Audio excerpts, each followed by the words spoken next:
papacy. As world leaders and the faithful gather for Pope Francis's funeral, we welcome Vanessa Corcoran, a medieval historian at Georgetown University. Thank you so much for joining us.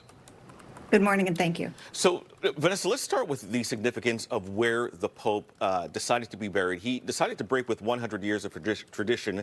Most popes, at least 226 of them, deceased popes, are buried in the grottos beneath St. Peter's Basilica, but Pope Francis wanted something else. What can you tell us? So he will be buried at the Basilica of Mary Major. There are 4 different basilicas in Rome, but Mary Major is the oldest Marian church in Rome, one of the most significant in the world. And no pope has been buried there in over 350 years. And it makes so much sense for him to choose this place because of his devotion to the Virgin Mary. He refers to her often as his mama. He also has a particular devotion to an icon there.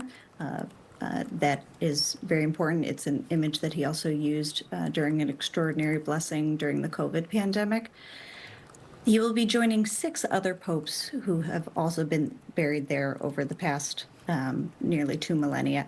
But most importantly, and what's really remarkable about what his funeral and burial will look like, after the funeral at St. Peter's, around 40 people will gather on the steps of St. Mary Major, which will include poor people, homeless, prisoners, and migrants who will pay their last tribute to Pope Francis, who he often viewed them in the same fatherly way that the Lord did.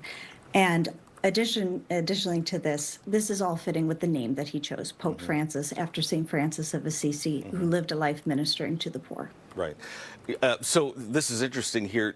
Did the Pope request that these folks show up? Because right now, the future of these communities that the Pope served, we're talking about the trans communities, that type of thing, there has been pushback from certain members of the Catholic Church about whether to support them. So was this something that the Pope wanted, or the folks around him wanted at his burial site with these 40 people coming?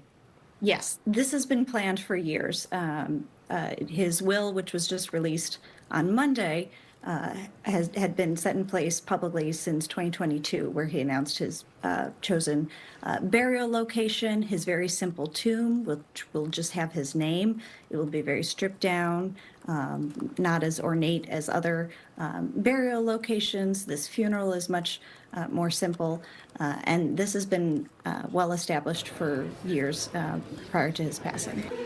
What's interesting also in this basilica here of Mary Major, the remains, I guess, of the manger where Jesus was carried is also in this church as well.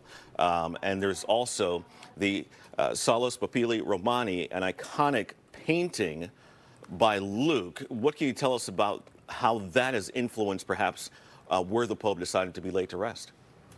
Right. So this Byzantine icon, which arrived to Rome in the 6th century, is one of the most important images in the Basilica.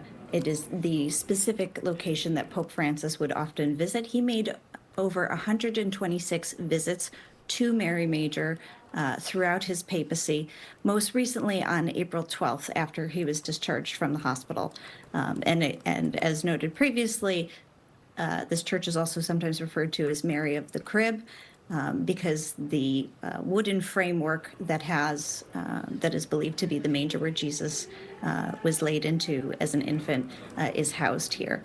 And it is one of the most notable relics in the church. And this, coupled with the Byzantine icon, again, it's named after, it's referred to as Luke as the painter because of Luke's colorful narrative describing the birth of Jesus and the important role that the Virgin Mary played in Jesus's ministry. Yeah. That is why it is so important to Pope Francis, and it is why he chose to return to his mother's home for his final resting place. Many people might have seen the picture. It's of the Virgin Mary holding Jesus in her lap. Vanessa Corcoran, medieval historian at Georgetown University, thanks so much for your insight into this very important time coming up on us tomorrow. We appreciate it. Thank you.